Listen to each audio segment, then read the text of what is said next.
Good morning. There's so much to do on the homestead. It's springtime. I'm almost done grafting. I'm done pollinating, and it's time to put in a garden and do all kinds of other stuff. So we're doing day on the homestead. I plan to get a lot done today, I hope. All kinds of stuff. So let's see what we can get into. On the earliest blooming varieties like chestnut crab here, I already have fruitlets going. As you can see, this is a cross pollination, and there's just a ton of fruit on this chestnut crab. It's a pretty young branch, so every year there's more fruit on it. Here's another early bloomer, Trailman. This is a very early apple, extremely cold hardy. People grow this in Alaska. I think this is what you would use as the basis for breeding super hardy apples, basically. And I've been making crosses with it for a while, partly with that in mind. All right, we'll be back here in a few minutes to cook up some biochar. We're going to charge it with nutrients and sterilize it for potting mix.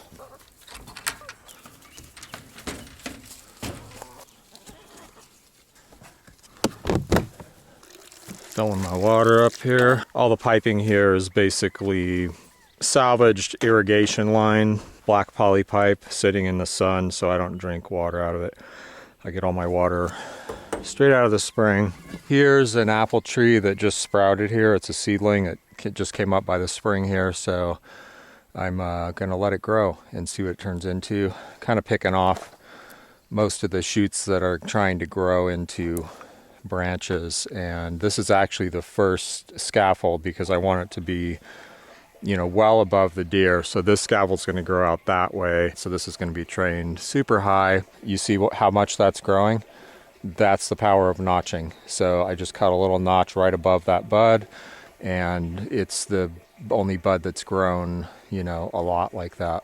But what I did, and I'm going to work on refining this technique here, is you can see I cut this to an angle so that it kind of forms a slope to guide the bud outward, and that's so that it won't grow too upright, because this was growing a lot more upright, and that's not good. It'll form a really tight crotch angle, which will trap bark in here and make a really weak joint. So I can have now I don't really need this. I can just use a regular clothespin, but I'll be now bringing this out like that to about 45 degrees is good.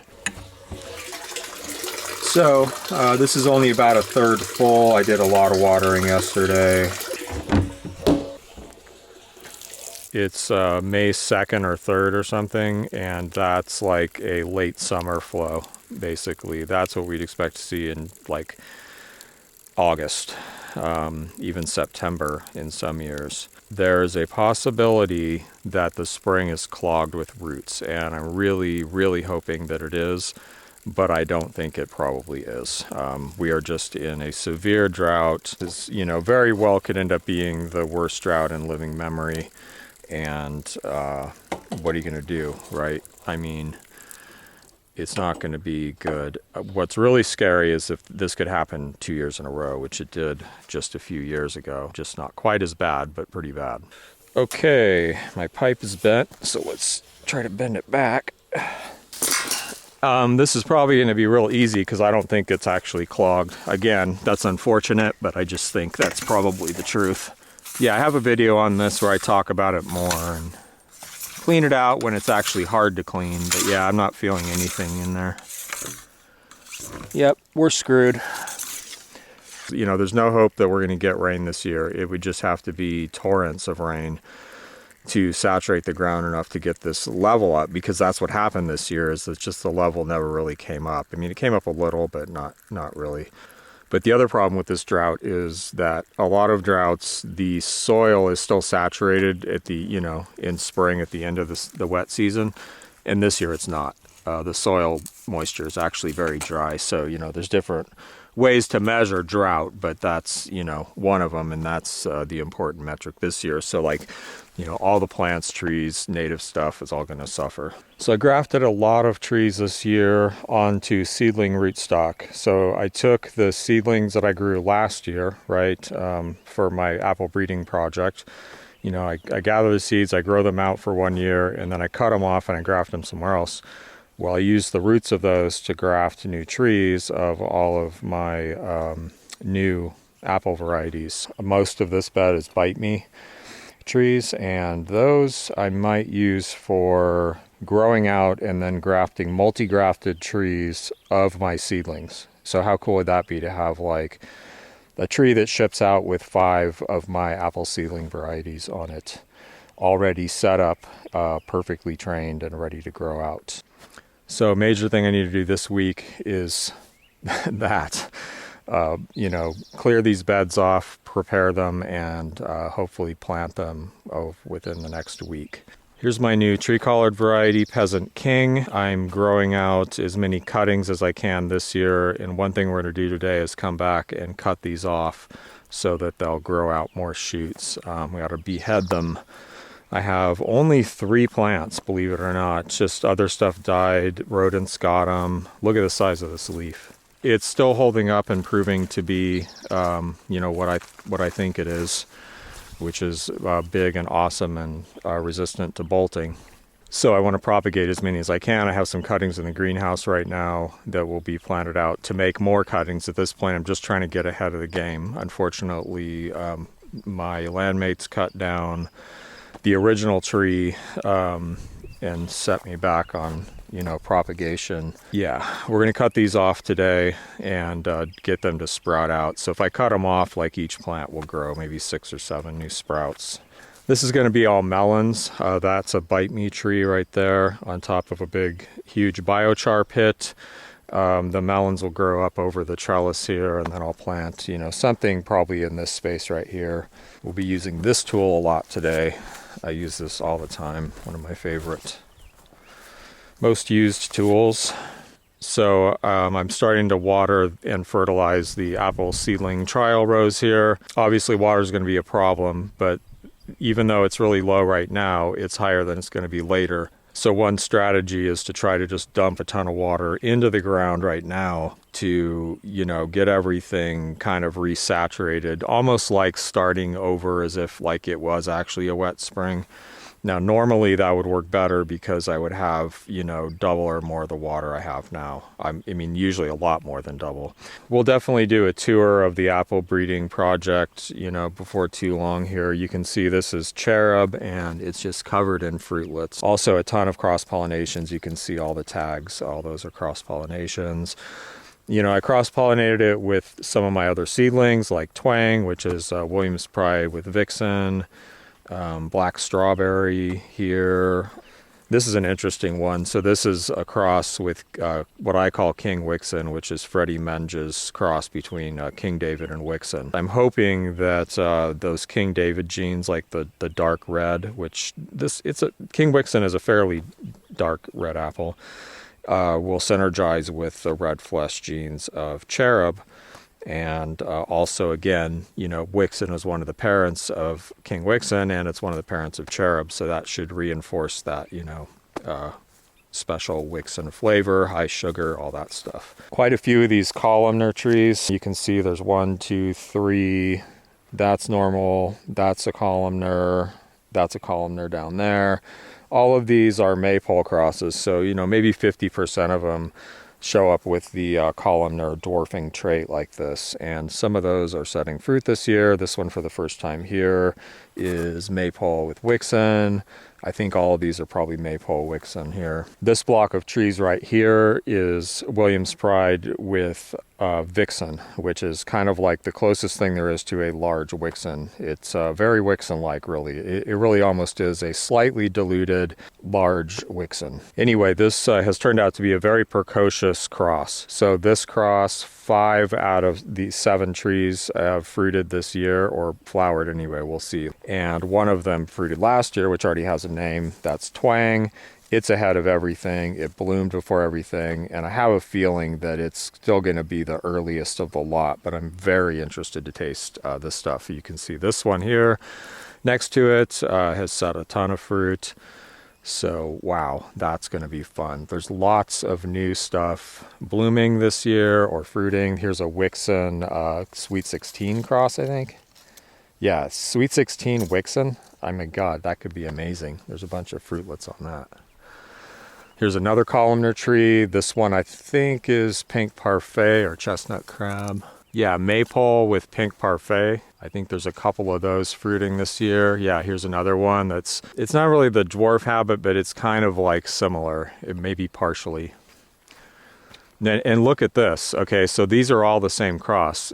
Maypole with pink parfait. And look, this one's like a columnar type with green leaves, and that one's just like this weird super red one. And then here's another similar one to that one, and then another similar one to this red one. It's like a really obvious division of types with the same exact cross. And then some of these crosses did this weird thing with the bark. You see this weird checkered bark, like almost like persimmon bark or something, and it goes all the way down. There's a couple of them that did that, so that's really weird too. So many interesting crosses. Yeah. Here is the original black strawberry branch. This is a Rubaiyat King David cross that's very red fleshed and very dark skinned, so I'm hoping that could be real interesting. I think I put King David on here. You know, cherub, pink parfait, all kinds of stuff. And there's going to be a lot of fruit on here, I think, this year. So I'm just going to put the sprinkler on these two beds here on the paths, just enough to get them cleaned off and prepared. Most of the watering this year is going to have to be done by hand because it just saves a lot of water. You know, you can really put the water exactly where you want it, avoid runoff. So here's another row here of apple seedlings that I grafted over to my new varieties. Again, you know, like cherub, flaxen, black strawberry, ice princess. They're growing pretty good for the most part. Let's get rid of this big mallow. I might need a backhoe.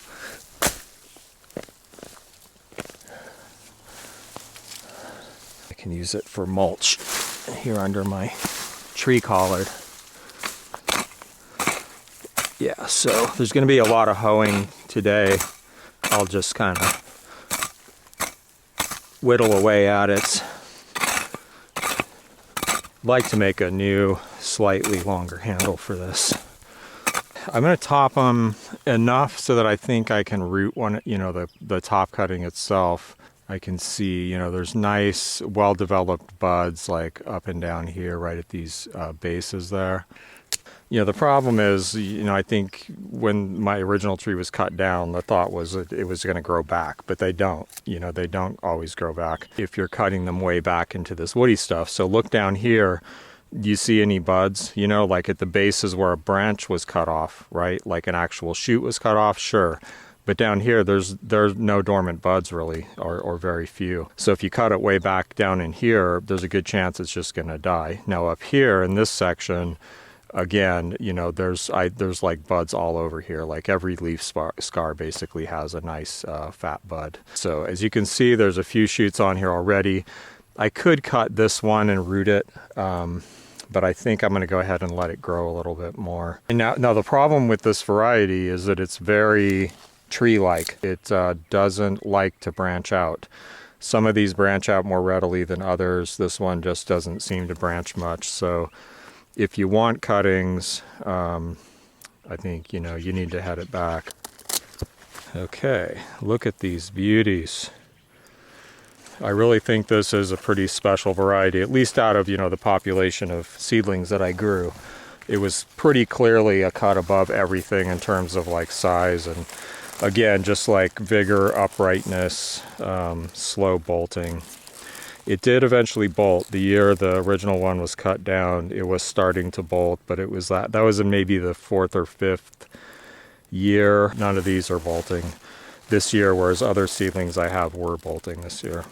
Okay, so I'm going to get those planted today. There's some cactus tests I'm doing here. These were the first 2 test flats for a new system I'm doing. Instead of like doing the projects I've already started better and, you know, whatever, I started a whole new project now that I have more energy. And I'm not like 100%, but I'm like a lot better than I was. So I have more energy to work with, and I started this new project called Team Wachuma. The goal is to produce tons of super cheap sandpaper cactus seedlings. Yeah, that's a whole nother story, that project and my goals with that. This system is basically a small layer of charcoal for drainage a pretty thick layer, maybe 2.5, 3 inches of fertile soil, like, potting mix, like stuff that things could actually grow in.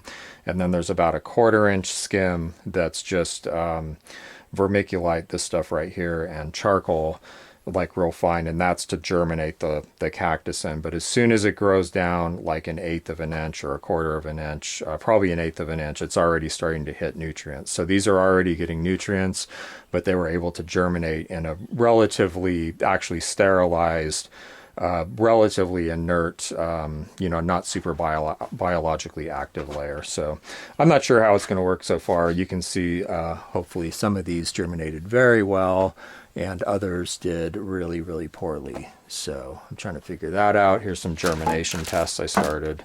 Once in a while, people write me and they're like, my apple seeds didn't germinate that well. How do you do that? And I'm just like, I don't know. I just plant them in flats and they seem to grow pretty well. Not stellar, but, pretty well.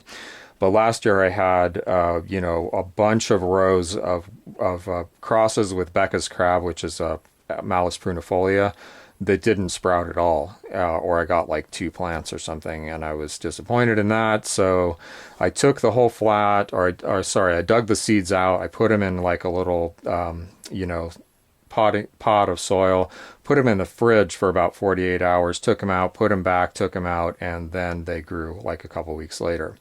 And I figured, maybe I could shock them awake by some more cold and warm cycles, because all the seed I send out has been chilled all winter, long in the fridge. So it should be chilled enough. So this year, though, as you can see, I have pretty poor germination rates, and there's whole rows of stuff that didn't come up. So I did some research in a book I have on plant propagation. It's like a pretty serious, textbook. And they said there's something called secondary dormancy in apple seeds. And what happens is basically they germinate faster at warm temperatures, but they germinate less and less reliably. So it may take a long time for them to germinate at 40 degrees, but they germinate more reliably. And that's why a lot of people probably sprout their apple seeds in the fridge, which I don't usually do, except by accident.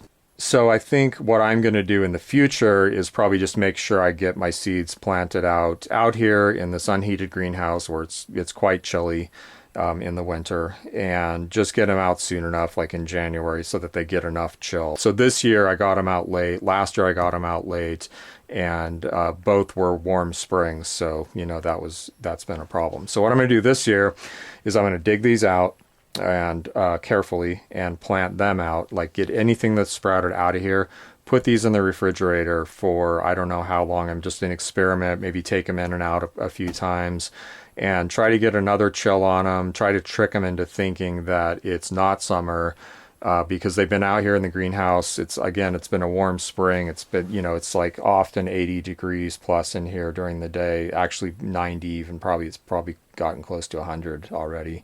You can, soak them up really well. Keep them in a damp medium. Like a lot of people will put them on paper towels. I don't use paper towels for anything because they mold too easy. But, you could put them in damp sawdust or damp charcoal or something like that, and let them sprout in the fridge, because they will sprout more reliably in the fridge than under extremely warm conditions. This is dogbane. So this is a native cordage plant, native to North America, down into like Mexico. It's awesome. The fiber is amazing. If you don't know about it, I'll talk about it one of these days. What else is interesting here? Onions. These are these French onions that are super rare over here in the States. And it took me 3 batches of seed imported from overseas to finally get a flat of seedlings to plant. They just kept failing. So my plan is to grow this out, save the seed and make the seed available, maybe sell it, obviously on my website, but maybe eBay too or something, because it's pretty much unobtainium over here, and we'll be talking more about that later. Tomatoes. I'm leaning heavily on Zapotec this year. Get blight so bad that you end up losing sometimes half the crop, probably between like 1/3 and 2/3 of the total crop by the end of the season will be lost to late blight. And it's just like they grow great, everything's going great, they've set fruit, and then all of a sudden the blight comes and they just go downhill so fast, and it starts to affect the fruit that you just don't get very much. So Zapotec last year performed probably as well as like Willem's Paste and Vilmony, the blight resistant varieties that I planted.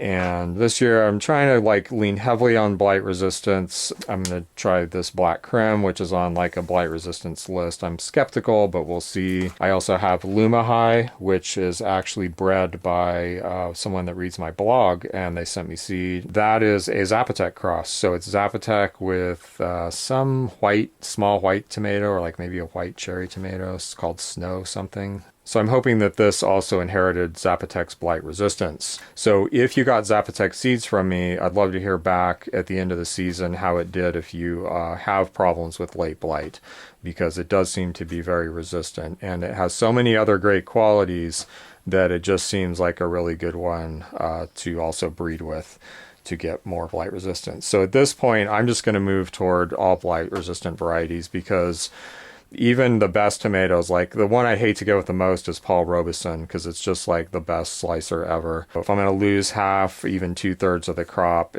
every year, it's just not worth it. And I think, again, the thing to do is to take the blight resistant varieties and start breeding more new tomatoes. I've had these juicy tip cuttings, like I was saying, I've had those root pretty fast in the past.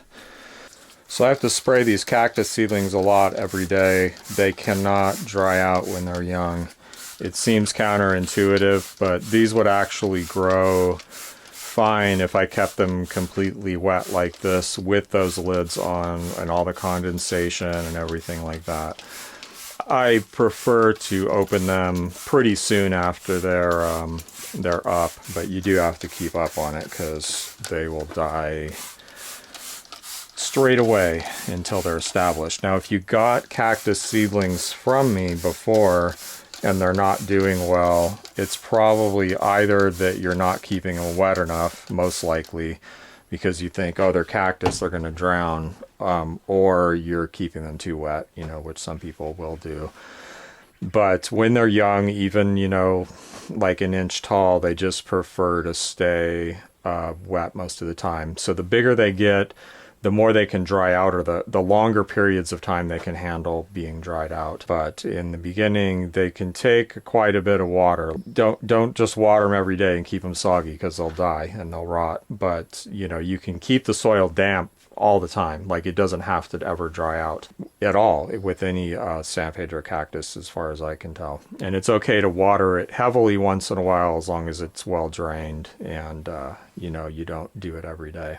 We're making a lot of potting mix for cactus, and I need to pre-charge the char for that because, well, if it's just for my own use, I don't always. Actually, I don't usually. I just rely on, using extra fertilizer for a while. But if I'm, making potting mix to sell cactus in and stuff like that, I want it pre-charged. So that's all taken care of, and there's no guesswork about, adding extra fertilizer or anything like that. The other thing is this stuff's been out just sitting here, and it's full of weed seeds. So cooking it kills the weed seeds too. I need to put this respirator on because you will see this is very dusty. And you don't want to breathe that. You get black lung. Come over to the dark side. Biochar Fertilizer!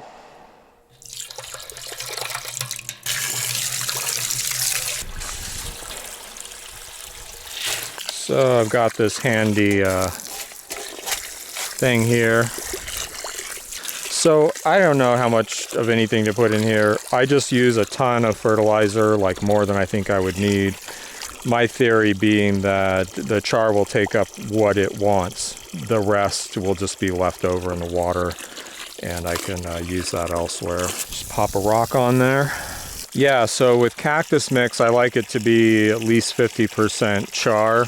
Lately I've been doing about half char and half of like a potting mix that's either coconut coir based or peat moss based. It's just still a little too much organic matter, I think. In the future, I won't be doing this laborious process here. I will probably, burn a pile of char, get the char straight out of the pile and bag it or put it in barrels or something to keep the weed seeds out. If I put it into barrels, I could just dump in a bunch of fertilizer water, charge it in there, put a tap on the bottom, drain it out, keep it sealed, and it should be, ready to use basically. So I just want to cook a few more batches of this spring while I can still have fires, because it won't be that long before everything dries out and there'll be too high of a fire hazard to be doing this outside, and I'll have to switch to like propane or something. Okay, so let's get a fire going under there. All I want to do is bring it to a boil enough to kill weed seeds, and then that's it. And do another batch tomorrow morning, hopefully.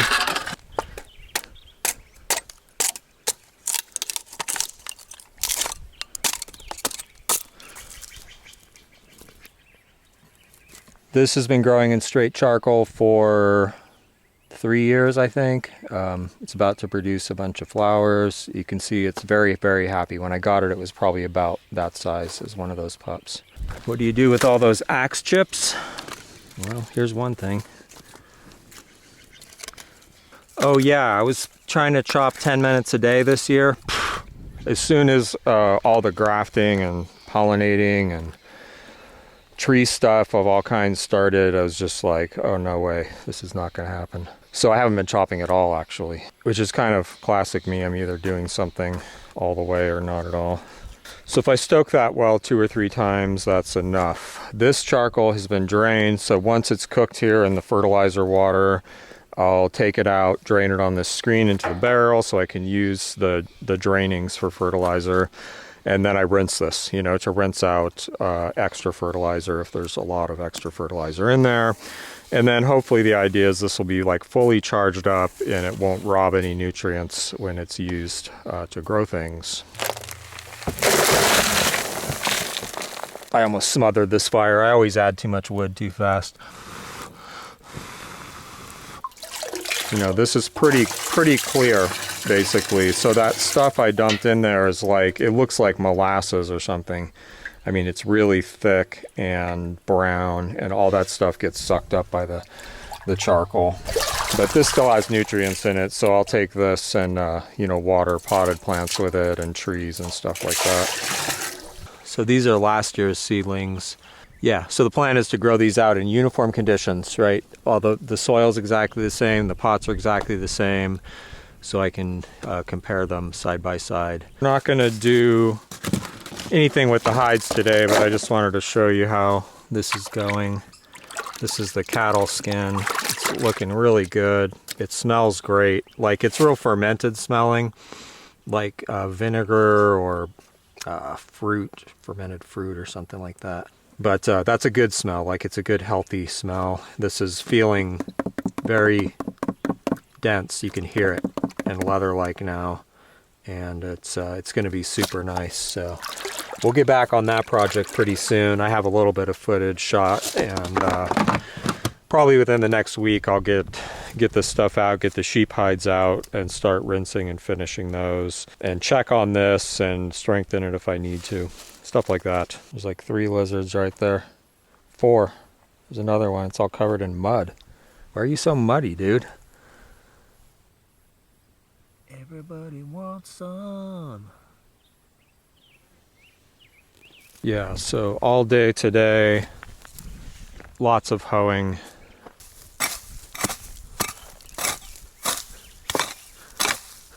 So I'm nearly done with grafting. We'll probably do a little bit more today. And mostly rare varieties from Chris Homanics. A lot of stuff out of Nick Botner's collection. And I like this. I've showed it before. Reworking the diagonal cordons like this, you can fit a lot of varieties on one stem. So this 1, 2, 3. There's 25 on this stem right here.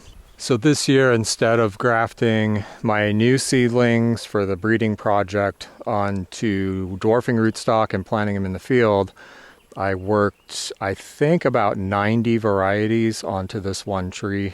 And I did all kinds of super weird stuff. So you can see this one goes from a fruiting spur here that's actually flowering, and it loops back to this other branch into another little fruiting spur branch. This one comes out and then loops back into another fruiting spur. So lots of loops like that.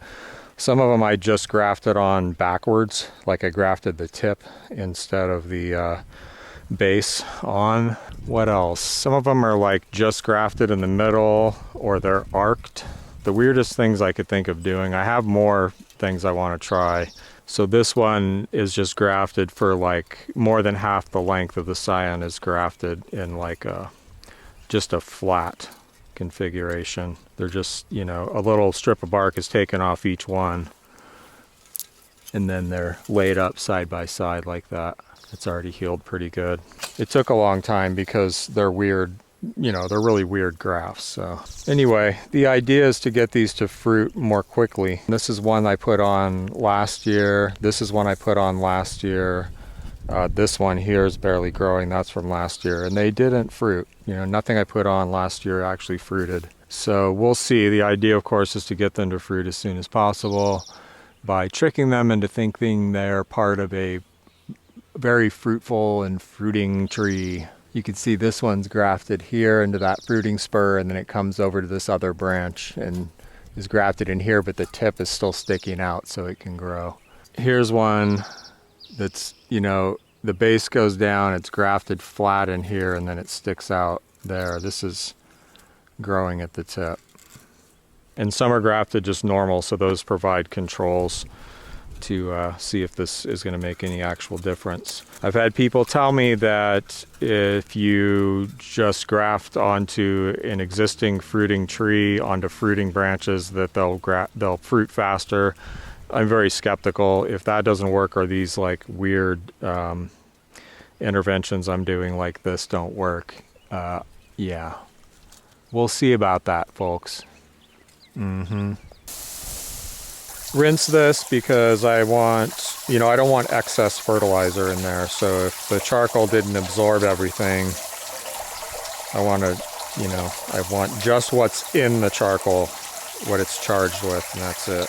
This is an experiment in whitewashing cactus with, actually it's lime wash, which is just a super dilute mixture of lime and water to prevent sunburn. I'm not sure that these are even vulnerable to sunburn right now because the weather is not super hot yet, but you know, on these couple I have a comparison, you know, one that's lime washed and one that isn't. So this plant right here has grown a mutant contorted version of itself right here.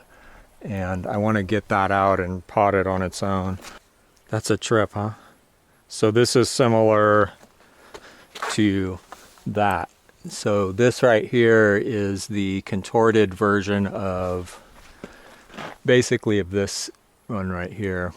This will probably grow like this for a while, and it might start growing shoots that are normal later. We'll see. Yeah, that thing's pretty cool. Okay, I don't really eat these stems usually. They're pretty fibrous. Cut those off for the chickens. Then I can bag these and eat them all week. So you can see down here how wet the soil is because my connector, something here is leaking. Okay, in this case it's actually just a hose that's not tight. But this year, all the leaks need to be fixed, and it's one of the things I'm hoping to get to today. Is just following all the water lines and fixing leaks. Get that done, because we're already to the point where we just can't afford to waste any water. And I'm not the only one gardening now here, so there's extra pressure too on the water supply.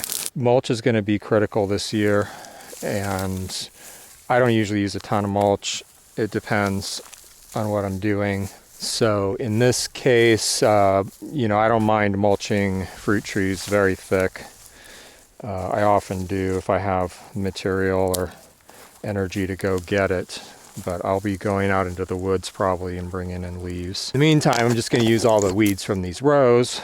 So here are some madrone trees that I'm growing as a coppice. So I cut down the main tree there, and these are the shoots that have grown back. I think these are 3 years old. Yeah, I'm pretty sure these are 3 years old. So as you can see, it grows back pretty fast. This is a very dense, hard, high fuel value wood. So I could see, you know, making charcoal with this on about a 5-year cycle. Each year I cut off the shoots. In fact, it doesn't look like I did it the first year. It looks like that's a fresh cut. So normally it would grow up with some branches and then, you know, I'd cut those off. Like you can see here with this one, it's got 1, 2, 3, 4, 5, 6, 7, 8, 9, 10, I think, shoots, and only one of them's growing straight up. So I would literally cut off all of the other shoots, maybe one more year, and then just let them grow. So you can see this one. This one might be more like another year old. So that's, it looks like that's 1 year, probably 2 years.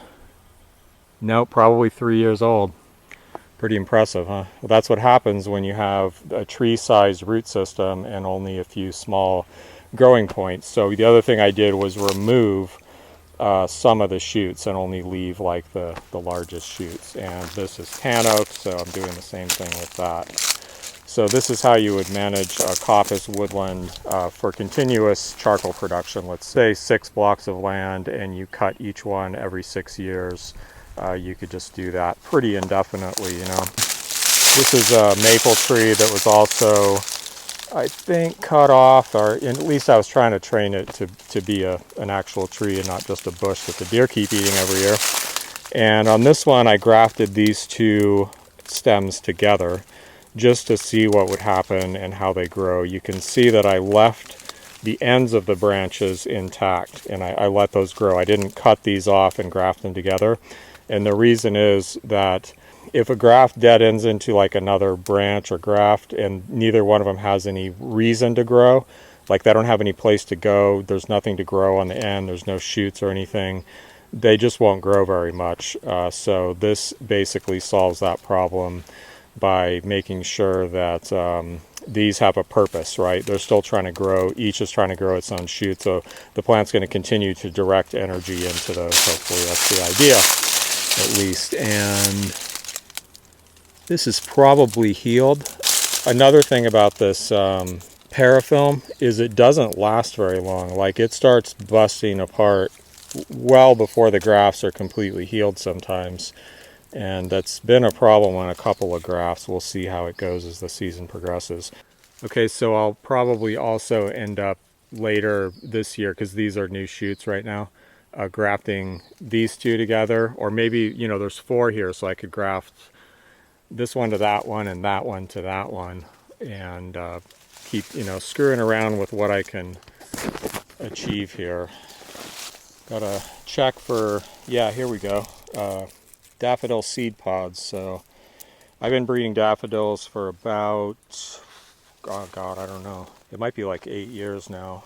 So I'm starting to get some results now and they're very interesting. Like most of them are pretty nice. In this rectangular block here, there's probably 1,000 seedlings. Or at least I probably planted that many. I don't think that many have survived. It's kind of like a treasure chest of genetics, and each year, you know, more of them are going to bloom, especially if I keep, you know, making cross pollinations and planting more. And I put very little energy into this project. I don't keep track of the crosses, I don't mark the plants, I just make some pollinations, run around, gather the seed pods, plant them in a flat, grow them in the greenhouse for like 2 years, and then plant them out and hope they survive. It's been really fun, and probably next bloom season I'll start showing some of the results of that project. So I've showed this before, but this is one of my understory experiments for fruit trees. As you can see, there really are no weeds in here. Let's see what there is. There's a few at the edges, but there's like 1 stem of grass right there. I see a couple of thistles that sneaked through over on this side. That's probably because I dug some bulbs out of here, so you can see it's real thin. On the side here, because I dug out bulbs to sell, and it's starting to let weeds through. But typically there's about 1 to 5 weeds in this entire area of 10 feet under this tree. This has gone through phase 1, which is proof of concept, which is this right here. This plant is Amaryllis Belladonna. Actually, it's a hybrid with Amaryllis Belladonna, but AKA Naked Ladies is the common name. And it's ready for phase 2, but until I, you know, live somewhere stable that I'm sure I'm going to be able to stay, I'm not planting the next phase of this project until that happens. So I'm going to prune this persimmon super hard because it's too low and I want it to grow more up. And I basically remember one of the concepts that I'm always pushing about fruit tree growth is the number of growing points, right? If you have a ton of growing points, each growing point can only grow so much. But if you take off, like, let's say 3/4 of the growing points on the tree, it's going to push a lot more energy and growth into whatever is remaining. So let's get in there and chop off like half of this tree. Okay, so this is going to seem harsh, but I'm actually going to take out... am I? Yeah, I really think the thing to do is to take out this whole branch. The only thing I'm really worried about is sunburn, but this bark is really thick and corky, so I don't think it's going to be a problem. A large amount of growth on the tree is a burden, okay? Think of it as a burden. So the tree and all the root, you know, has to support all this growth, right? Yeah, it does gather energy from the sun and, you know, contribute to the growth of the tree, but, you know, you can see it as a burden as well. So I've unburdened the tree of all this, you know, growth that it has to support, and it can now push a lot more up into here. And this, you know, this growth is all going to go up high.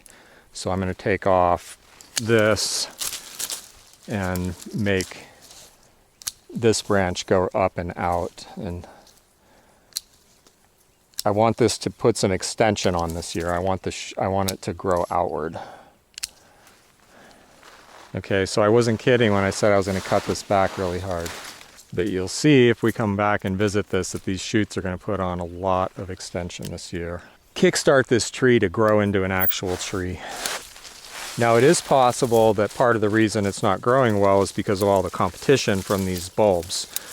They do probably use quite a bit of nitrogen, but they also die back by June 15th at the latest. This year they're going to die back earlier, completely flat and dead, and they're not taking up anything else for the rest of the summer.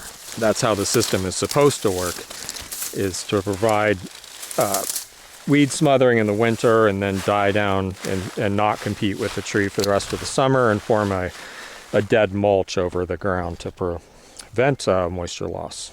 The other thing this lets me do is take down this stupid cage, which has been here for just years. It's ugly. I don't like it. And now the deer can't do much damage to this tree. So you can get the cage off. Yeah, that's pretty exciting. I'm going to pull these fence posts out with the fence post puller. Yeah, it should be more exciting, but hey, they say you should build your dream house twice. So why not your dream homestead? I have learned a hell of a lot here. These are great, fence post puller if you've never used one. If you have a homestead and you use T-posts, oh man, they're essential. Nothing will screw up my back quicker than trying to pull something straight out of the ground. These things work super good. Like, it has to be really, really in there to not be able to pull it out with that. Wow, seriously, I can't tell you how awesome it is to have that thing uncaged. Those cages are so ugly, and that thing's been there for over 10 years. This is one of the first trees I planted. It's always been a real runt. Let's check out this cactus flower. So this is another cactus that's been growing in straight charcoal for a couple of years. It's so big in this pot now that it, you know, has to be transplanted. That probably started out this size right here. So I'm going to pot up all of these little cactus in straight charcoal again and see how they grow. And yes, a bunch of those cactus are planted in eggshells. Little experiment there. So far so good. Just hard to keep them wet enough. They dry out so fast. Beautiful spring. Yes.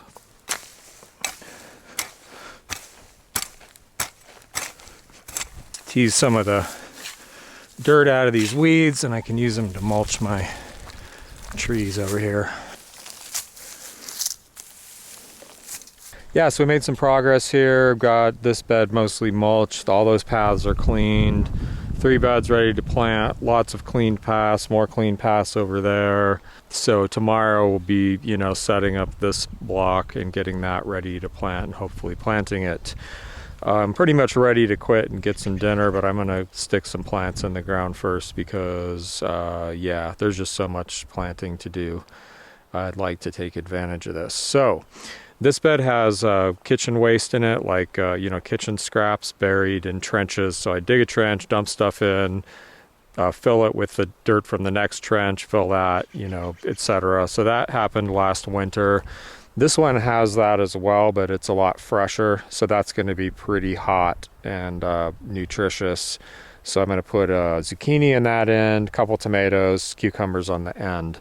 This bed doesn't have anything like that, and this one I'm going to plant apple seedlings, I think. Again, those flats that are in the greenhouse, I'll plant whatever's sprouted right now, get those in the ground, and then see if I can figure out how to wake up the seeds that are remaining in the flat. So I just mark those, flip my board.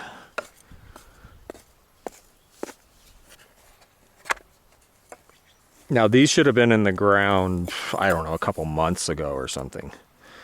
I'm a little disturbed that they look white because they're supposed to be pink. And these are going to go in quick. I am not screwing around here. I'm not going to buy them dinner. Stick them in. And that's it. And with these, I just want a lot of onions because I want a lot to choose from. I want a lot to save seed from. Man, these are not pink. If these are the wrong onions, I'm going to go to England and strangle those people. I don't know. Hey, maybe it'll just make the whole story better. Again, this is the third batch of seeds. Some people have told me that things in international mail get irradiated and that it kills seeds. I don't know. I never looked it up or anything, but if that's true, that would explain some of the poor germination rates or just complete failures I've had from seed coming from overseas. So I'm just going to go through here and flatten the soil off, kind of straighten these up a little bit. I mean, they're going to flop over and look pretty bad for a week or so. So this way, if I get this nice and flat, when I put mulch on here, things like coffee grounds, I'm not sure what I'm going to put on here, maybe some sawdust or something. Small stuff, it'll settle over this nice flat surface and cover the soil well. Whereas if I leave it all like pits and valleys like that, when I put that stuff on, all the organic matter, the mulch I put on will sink into the low spots and, it won't make a consistent, nice mulch. Let's put this here. 4 or 5 minutes to do the whole bed. It's worth it. So I have a whole bucket of these coffee grounds. This is just perfect. I probably use all of these. Yeah, I could hardly put too many coffee grounds on these onions. I mean, if I had enough, I'd probably put an inch of them on here. Perfect for onions. Lots of nitrogen. Okay, now it's safe for me to water it lightly without, pounding the soil, pulverizing the soil into a crust. And I'll add some more to this tomorrow. I don't know what I'm going to put on here. But I do want to bed these in well with a pretty good layer of mulch of some kind to conserve water and, again, prevent soil crusting. Because if you haven't watched my video on soil crusting, by pulverizing the soil with droplets of water, it actually causes the soil to dry out quicker. Zucchini. I used to plant my tomatoes a lot closer together. I feel like I get more results with wider spaced plants. This is black crim. Allegedly, on some random list on the internet, resistant to late blight.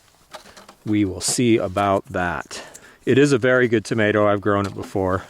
This is a quince that I planted from seed. It's just been sitting in this bed for a few years, I think. I keep working around it, but I think this year I might graft it to a pear. Okay, so this tomato is, again, Luma High, which is a cross between Zapotec and Snow something. And first year I'm growing that. Lemon cucumber. Not the best cucumber ever, but they're really reliable. I'm going to pinch off one of these. Put a second one right here. Spot water these tonight. Deal with that bed in the morning. May 1st is usually a safe planting date here. We had frost, light frost, just on like some frost-prone surfaces about a week ago, I think, maybe a week and a half. Not too long, but it's now, I think, May 3rd. I'm going to sprinkle this bed so it's ready to prep tomorrow, and that way I can get this block of 3 beds, hopefully all cleaned, prepared, and maybe even planted tomorrow. So almost all of these are the Bite Me seedlings, except for the outside row is Sweet 16, and you can see how vigorous and big they are. This variety is very vigorous. People have written me back and said the same thing. The branch on the tree I have is like outgrowing everything. It always produces tons of scion wood now because it's just, you know, luscious, tons of growth. It's also pretty consistent bearer, actually. So that's all good news. So far, the worst thing on it is scab. It does get scab real bad. The other thing about Bite Me is if any of you guys fruit that this year, because some people have grafts from, you know, quite a few years back now, it really is not very good when it's underripe, and it takes time to develop on the tree over the season. So fortunately, it's, again, very fruitful and productive. So eventually you're going to have a lot of apples and you can start eating them through the season, and you're going to see what I mean. That richness and depth and flavor really develops as they tree ripen. So, you know, yet another reason this apple would never make it in a commercial trial, because you can't, you know, you're not going to be able to pick it early and store it and have it taste any good. I think it really needs to ripen on the tree. So I wanted to go through these leeks real quick. These are leeks that I saved for seed. They're not very big because I just didn't grow them out very well this year. But I'm really looking for the comparative size and shape. Like this is what I want right here. This is a great one. That's a great one. I'm probably going to save more than I usually do, and some that are not, you know, totally exemplary.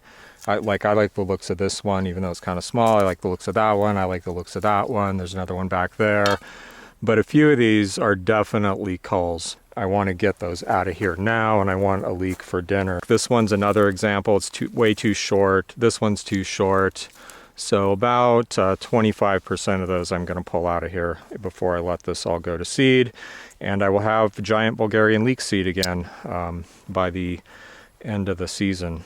Okay, I got one more day of work into the garden after shooting that video. The video should come out tomorrow, I hope. I just wanted to do a little tie-up here. I managed to get those 3 beds prepped and completely planted. The apple seedlings are in here under this little dome of fir branches, which is a great way to shade plants. You can see here on like some of the smaller vulnerable seedlings, these are little tomatoes that just, you know, were put out a little bit early. This will really help to buffer the blow from the sun and get them established for a day or two before I remove that. And then plan today is to get these 4 beds prepped and ready to plant and plant a little bit of stuff, and then they're just there. So these apple seedlings vary from like 4 inches high to just emerging from the soil. And the flats are going in the fridge this morning. I just cleaned out the refrigerator. I'm going to put them in there. Again, I don't know what I'm going to do with the flats. I think ideally I would chill them for about a week and then put them in a cool place to germinate, but not a refrigerator cool place. Say like, you know, 50 degrees or 55 degrees. But unfortunately, I don't really have anything like that. I would have to dig a pit in the ground or something, and then they won't get any light. So again, I'm not sure what I'm going to do with that. I might sprout them just outside, but in the shade somewhere.